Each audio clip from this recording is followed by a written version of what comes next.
Memasuki tahun 2025, maka studio Pical Techno tuh terus kedatangan tuh laptop-laptop yang memang ditenagai oleh prosesor dari AMD Ryzen. Mulai dari yang entry level sampai kepada high level, bahkan sampai yang seri AI-AI-nya semua. Oleh karena itu, supaya ada variasinya gitu ya, biar nggak monoton dan nggak bahas prosesor laptop melulu, maka kali ini Pical akan nge-review nih, sebuah prosesor Ryzen 9000 series, tapi untuk seri gaming desktop PC-nya. Seperti apa detailnya? Let's check it out!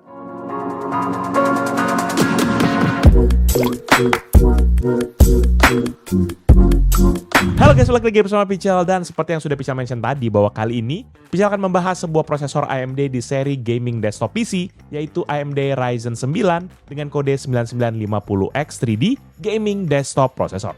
Dan untuk spek testbed yang Pical review kali ini, Pical gunakan juga ditandem dengan sebagai berikut. Untuk CPU ya seperti biasa, tadi pakai AMD Ryzen 9 9950X3D Gaming Desktop Processor, motherboard MSI MAG X870i dengan chipset X870i dengan soket AM5, CPU cooler Noctua NHD15 Chromax Black dari Noctua, RAM G-Skill Trident Z5 DDR5 dengan konfigurasi 2x16GB dengan dual channel 6GHz, dan storage SSD M2 NVMe PCIe 4.0 dengan kapasitas 1TB. Dan kita tanemin juga dengan integrated GPU yang udah langsung dalam prosesornya, yaitu AMD Radeon 610M dengan sharing memori sebesar 512MB, PSU Corsair HX Series HX850 dengan kapasitas 850W yang sudah memiliki sertifikasi 80+ Platinum, dan juga ViewSonic VX2479A HD Pro Monitor sebagai penampil gambarnya yang memiliki layar super clear IPS panel 24-inch matte finish dengan resolusi 1920x80 atau Full HD dengan refresh rate sebesar 240Hz.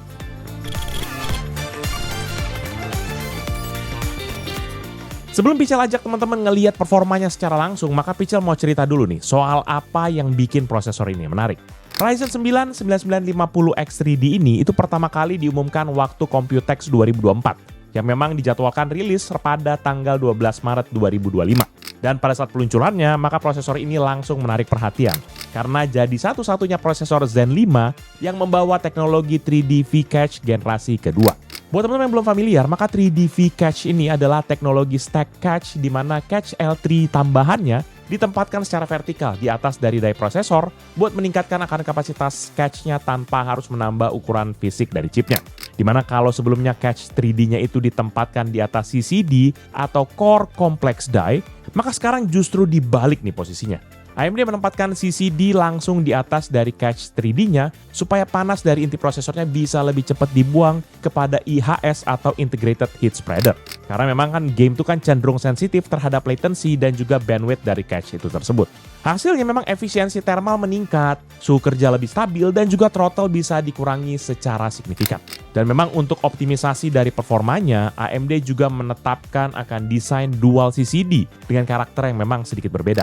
Di mana CCD pertama dia punya 3D V-Cache tapi clock speed-nya lebih rendah, dan CCD kedua ini tidak punya cache ekstra tapi punya clock speed yang lebih tinggi. Jadi memang kalau prosesor ini mendekati akan workload gaming, dia akan mengunci prosesornya kepada CCD dengan cache yang lebih besar.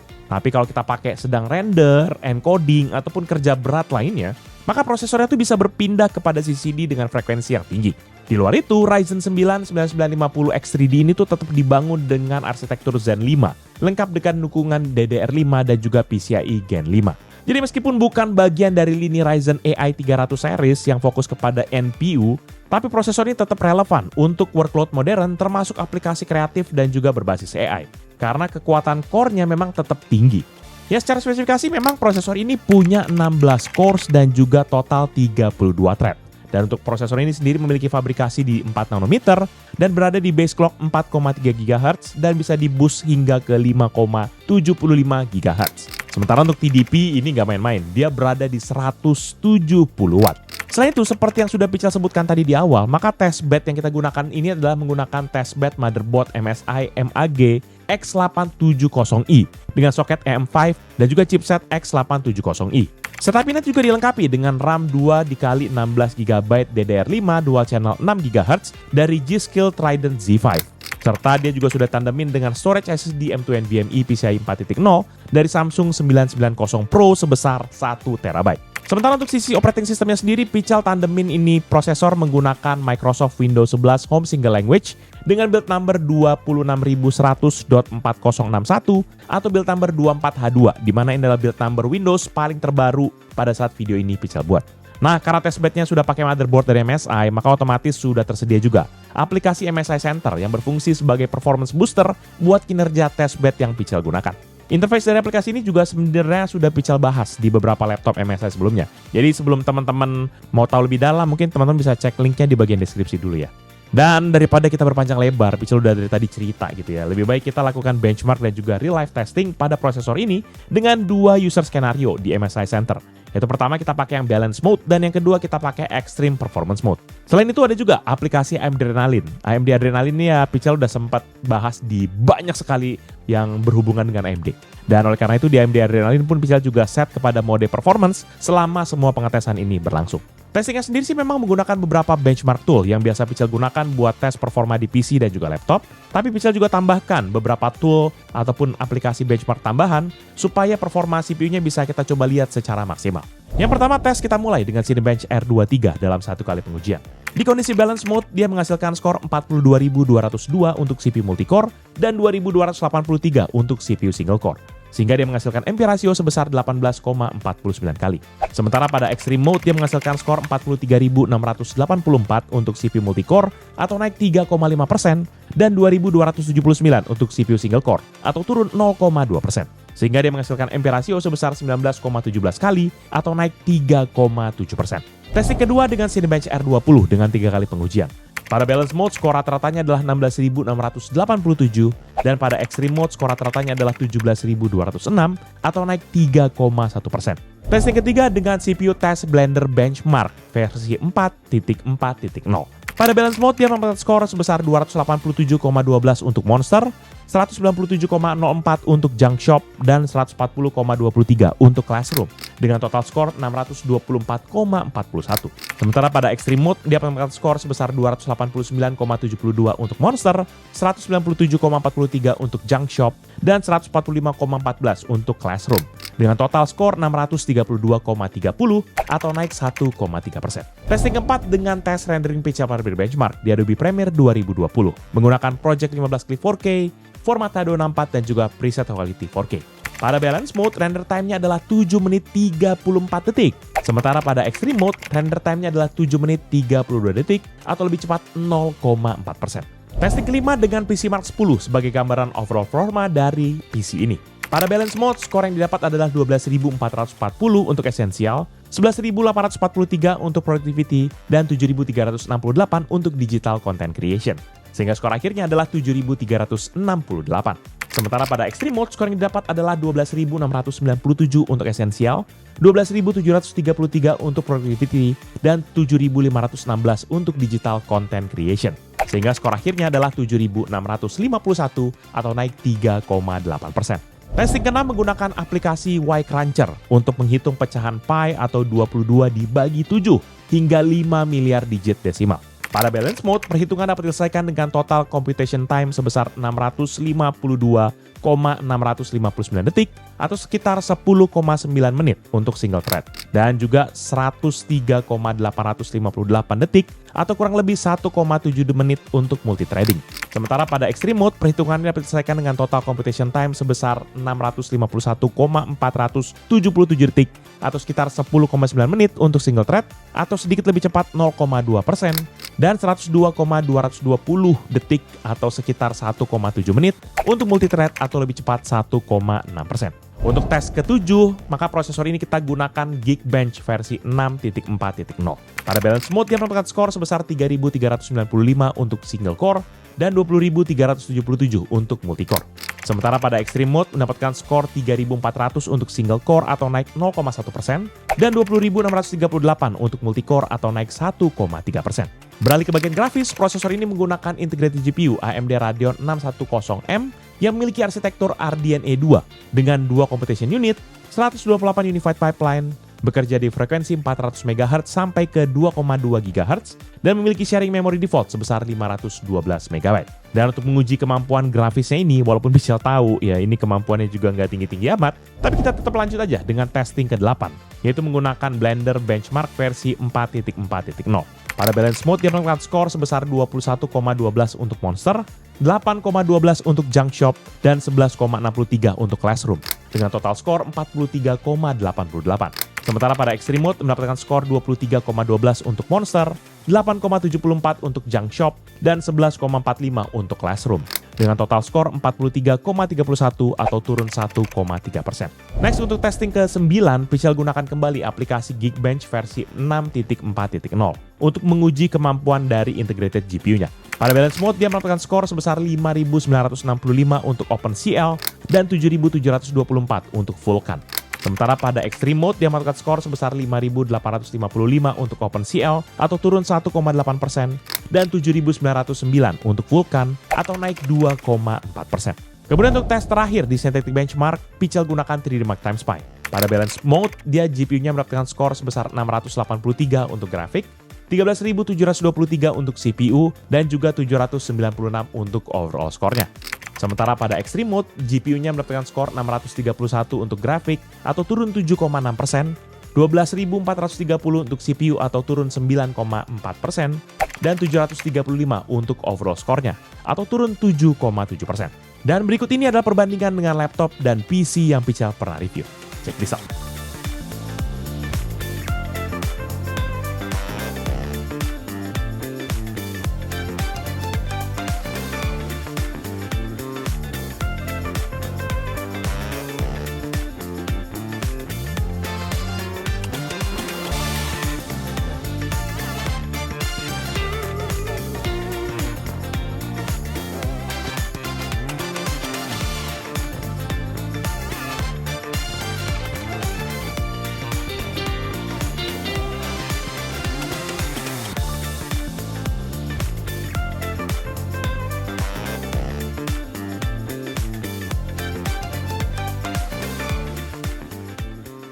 Nah, walaupun Pichel tahu ini kemampuan performa gamingnya kita nggak akan bisa harapkan karena dia pakai integrated GPU, maka untuk skenario-nya Pichel juga set aja mirip kayak tadi, yaitu kita pakai balance dan juga extreme mode. Sementara untuk game settingnya, ya Pichel set creative resolution dari layar ViewSonic VX2479A HD Pro, dimana dia punya resolusi Full HD atau 1920x1080 dan juga maximum setting pada setiap gamenya. Soalnya kan spek dari test bednya kan memang sebenarnya udah gahar kan. Masa settingannya pakai rata kiri ya kan, malu lah sama dunia ya kan. Walaupun kita tahu pasti harusnya performanya kan nggak bagus-bagus amat gitu ya. Nah, kita mulai dari game pertama yaitu GTA 5 di native resolution dan juga setting very high. Di balance mode rata-rata frame rate-nya di 22,2 dengan maksimum di 88,9 dan minimum di 16,8 fps. Sementara di extreme mode rata-rata frame rate di 17,5 dengan maksimum di 21,8 dan minimum di 13,5 fps. Sehingga secara rata-rata turun sebanyak 21,2%. Game kedua Counter-Strike 2 di native resolution dan juga setting very high. Di balance mode rata-rata frame rate di 10,7 dengan maksimum di 15,3 dan minimum di 7,3 fps. Sementara di extreme mode rata-rata frame rate di 27,2 dengan maksimum di 39,5 dan minimum di 17,3 fps. Sehingga secara rata-rata naik sebesar 154,2%.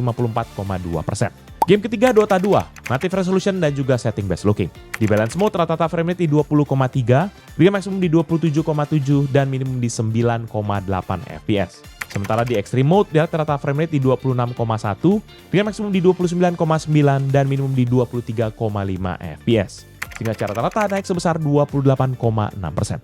Game keempat FC25, native resolution dan juga setting ultra. Di balance mode rata-rata frame rate di 9,9 fps, dia maksimum di 10,7 fps dan minimum di 5,6 fps. Sementara di extreme mode rata-rata frame rate di 8,7 fps, hingga maksimum di 11,0 fps dan minimum di 0,6 fps. Sehingga secara rata-rata turun sebanyak 12,1%. Game kelima The Sims 4 di native resolution dan juga setting ultra.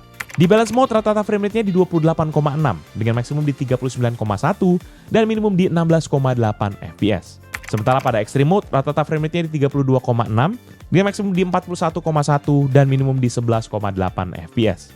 Sehingga secara rata-rata naik sebesar 14%. Game ke-6 Cyberpunk 2077 di native resolution dan juga setting ultra. Di balance mode rata-rata frame rate di 1,1 fps, di maksimum di 1,5 fps dan minimum di 0,9 fps. Sementara di extreme mode rata-rata frame rate di 6,0, di maksimum di 8,3 dan minimum di 4,9 fps. Sehingga secara rata naik sebesar 445,5%. Game ketujuh Need for Speed Unbound, native resolution dan juga setting ultra. Di balance mode rata-rata frame rate di 3,6 dengan maksimum di 4,4 dan minimum di 3,2 fps. Sementara di extreme mode rata-rata frame rate di 4,3 dengan maksimum di 5,0 dan minimum di 3,9 fps. Sehingga secara rata naik sebanyak 19,4%. Game ke-8 Valorant di native resolution dan juga setting high. Di balance mode rata-rata frame rate di 121,5 dengan maksimum di 159,8 dan minimum di 65,7 fps. Sementara di extreme mode rata-rata frame rate di 151,0 dengan maksimum di 191,9 dan minimum di 81,0 fps. Sehingga secara rata naik sebesar 24,3%. Game ke-9 sekaligus yang terakhir yaitu Genshin Impact di native resolution dan juga di setting high. Di balance mode rata-rata frame rate di 16,0 dengan maksimum di 19,9 dan minimum di 8,7 fps. Sementara di extreme mode rata-rata frame rate di 16,3 dengan maksimum di 19,7 dan minimum di 12,2 fps. Sehingga secara rata naik sebanyak 1,9%. Nah, kalau dilihat dari hasil pengetesan ini, terlihat secara garis besar bahwa performa prosesor dan juga sistem pendinginan di testbed ini tergolong cukup solid lah. Core benchmark sintetik yang dicapai ini tergolong tinggi untuk CPU kelas Enthusiasm, bahkan dalam mode balance sekalipun. Namun, karena masih mengandalkan iGPU dari AMD Radeon 610M, maka performa gamingnya secara umum memang sangat terbatas.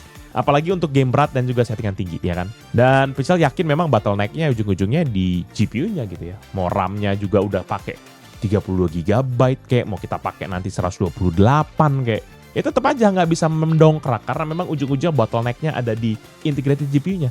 Ya, Pichel sih akan mempertanyakan kalau teman-teman udah bisa punya Ryzen 9 9950X3D ini, tidak mungkin Anda tidak punya sepeser uang yang akan Anda sisihkan untuk membeli GPU, ya kan? Tidak mungkin. Tidak mungkin. Anda salah strategi kalau memang nggak ada lagi uang buat beli GPU-nya. Ya tapi kalau misalnya memang teman-teman terpaksa banget dan memang nggak punya GPU-nya, tapi kan ini kan minimal browsing Windows bisa lah gitu kan. Pamer Task Manager yang CPU-nya doang oke lah. Atau buat kita yang mungkin cuma butuh produktivitas dan juga content creation ringan, harusnya masih bisa sambil menunggu dana cair buat bisa beli GPU. Dan kalau memang teman-teman agak niat untuk main game gitu ya, bisa sarankan udahlah, nabung aja dulu, jangan paksa main game ya supaya pengalaman main gamenya bisa lebih enak gitu. Tapi kalau memang teman-teman merasa coba bang, kalau ini lu masukin sama GPU yang oke, ya tenang aja. Karena memang testbed ini Pichel nanti akan tambahin pasangannya, ya tandeman mautnya. Yaitu kita akan tandemin nanti dengan discrete GPU yang high-end dari AMD juga, yaitu Radeon RX 9070 XT. Dimana GPU ini masuk kepada level high-end enthusiast dari GPU. Tapi itu next video ya, jadi jangan skeptis dulu sama hasil gaming test di sini. Karena ini barulah permulaan, anjay. Nah sekarang kita lanjut deh buat ngetes akan prosesor ini dalam kondisi idle dan juga stress test. Kita menggunakan aplikasi AIDA 64 yang juga menggunakan skenario yang sama dengan benchmark dan juga gaming test yang tadi. Dan di kondisi idle dengan skenario balance mode, maka load prosesor ini berada di rata-rata 0,9% dengan konsumsi daya rata-rata di 26,9 Watt. Dan untuk frekuensinya sendiri ada 3,1 GHz dan suhu rata-rata ada di 47,8 derajat Celcius. Grafik yang ditunjukkan juga cenderung normal-normal aja, walaupun ada beberapa background activity yang bikin powernya sempat spike ke 45 Watt. Tapi itu juga cuma berlangsung selama 1 detik aja, jadi hampir nggak ada efeknya sama sekali. Kemudian sekitar 10 menitan, Pichel set touchpad-nya kepada skenario extreme mode, dan pada mode ini maka load CPU-nya sempat naik sedikit ke 3,1%, diikuti dengan powernya di 39 Watt dan frekuensi ke 3,5 GHz serta diiringi juga dengan suhu ke 48 derajat Celcius. Tapi sama seperti sebelumnya, pergerakan ini cuma berlangsung selama 1 detik aja. Setelah itu grafiknya cenderung stabil lagi sama seperti di balance mode. Jadi kayaknya sistemnya tuh agak kaget dulu sebentar, abis itu langsung sadar lagi gitu.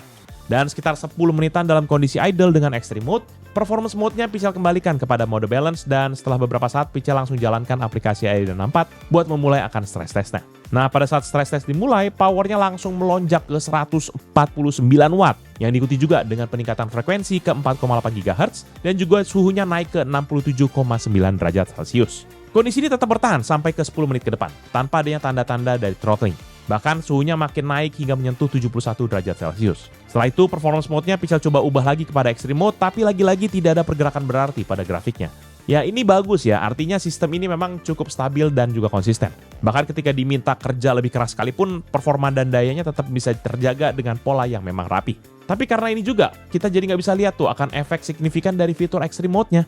Nggak ada kayak dorongan tambahan inisiatif yang keluar dari CPU-nya, ataupun performa sampai tetes darah terakhirnya tuh nggak terlalu kelihatan. Dan oleh karena itu setelah 10 menit dalam kondisi stress test tadi, maka testingnya Pichel hentikan. Pichel udah bosen dan udah deh berhenti deh. Dan skor akhirnya nanti di powernya sendiri ada di 148,3 watt dengan frekuensi di 4,7 GHz dan juga suhu di 70,4 derajat Celcius dengan durasi testing selama 42 menit dan 56 detik. Jadi secara keseluruhan dari hasil pengujian yang sudah bisa jalani, kelihatan banget kalau prosesor ini memang dirancang buat efisiensi dan juga kestabilan jangka panjang. Meskipun memang trade-off-nya adalah fitur Extreme Mode-nya nggak bisa kasih lonjakan performa yang dramatis. Tapi memang itu justru indikator kalau memang sistemnya sudah sangat-sangat optimal semenjak dari awal. Tanpa perlu banyak setting-settingan aneh-aneh gitu lah. Ini akan sangat berguna banget buat kita yang memang butuh workload berat dan juga durasi panjang. Dan juga grafiknya memang masih kelihatan konsisten banget. Semua suhu, frekuensi, konsumsi dayanya tetap dalam batas yang wajar. Tapi memang harus bisa diakui ya, bahwa kalau bicara soal potensi maksimum, maka performa gaming ini memang nggak bisa tampil maksimal. Mau gimana pun kondisinya, kalau masih setupnya begini, ini tetap nggak bisa maksimal. Jadi setup ini lebih cocok buat teman-teman yang memang fokusnya kepada produktivitas, multitasking, ataupun mungkin lagi minta procurement di kantor buat cariin GPU gitu mungkin ya, bisa jadi. Tapi balik lagi, nggak akan mungkin Anda punya setup begini, tapi nggak punya GPU. Ya, nggak mungkin. Overall, menurut pribadi Pichel, prosesor AMD Ryzen 9 dengan kode 9950X3D ini sebenarnya sudah punya fondasi performa yang kuat dan juga stabil banget. Baik dari sisi daya tahan saat full load, kontrol suhunya, sampai kestabilan frekuensi semuanya nunjukin kalau prosesor ini emang sudah dirancang lah dengan sangat matang. Jadi buat teman-teman yang mungkin butuh sistem kerja jangka panjang tanpa perlu drama-drama overheat ataupun drop performa, throttling segala macam, jelas prosesor ini harusnya bisa banget diandalkan. Tapi ya memang kalau nggak ditandemin sama GPU yang oke, ini bagai cinta bertepuk sebelah tangan. Ya sayang sekali memang integrated GPU-nya Radeon 610M ini cuma kayak formalitas aja lah hadir di prosesor ini. Karena dia nggak bisa ngasih pengalaman gaming yang nyaman di game berat dan juga setting tinggi. Pichel minimal berharap ya minimal taruh yang RDNA 3 kayak gitu ya kan. 860M kayak gitu ya kan. Ngarep aja. Dan untuk harganya sendiri maka prosesor ini dibanderol mulai dari 12 jutaan saja. Ya, di online shop resmi AMD Indonesia. 12 jutaan itu nothing lah ya kan. Buat kita zaman sekarang nothing lah. Kita beli 12 jutaan habis itu kita tinggal beli promah. Karena kita nggak makan selama sebulan. Ya, makin lama makin agak membagongkan. Walaupun Pichel nggak pernah bahas motherboard secara spesifik ya. Tapi kayak menurut Pichel harga yang nggak masuk akal tuh motherboard gak sih? Ya, kayak makin motherboard 10 juta, 11 juta. Wadadaw. Nah, dengan harga 12 jutaan untuk prosesor ini sendiri, gimana menurut teman-teman sekalian? Apakah worth it? Apakah masuk akal? Apakah kemahalan atau gimana? Coba tolong komen di bawah. Make sense atau enggak? Pichel kembalikan kepada teman-teman sekalian. Dan nanti kalau teman-teman yang berminat dengan produk ini atau mau cek produknya, bisa cek di deskripsi yang Pichel akan tulis di bawah ini. Jangan lupa juga untuk like dan juga share video ini, plus kunjungi sosial media dari Pichel Techno dan Pichel Media Group, seperti Facebook, Twitter, Instagram, TikTok, dan juga website kita, yaitu pichelmediagroup.com. Dan jangan lupa kunjungi juga beberapa YouTube channel kita yang lain di bawah Pichel Media Group, seperti Pichel Main Game, yang bahas game konsol, di mana Pichel baru bahas itu tuh, yang sebelah sini nih, PS Portal, ya kan? Ataupun juga bisa main ke YouTube channel kita yang lain, yaitu PMG Fams, di mana itu bahas vlog aktivitas Pichel, serta keluarga, dan juga Pichel Toys Time, yang bahas soal mainan. Jangan lupa teman-teman pada subscribe ya. Jadi itu udah Pichel kali ini. Thank you guys for watching. I'll see you in the next video. Bye-bye. Gimana nih? Gimana? Penasaran nggak? Nungguin ya yang pakai GPU-nya. Kita keluarin cepet kali ya, atau enggak?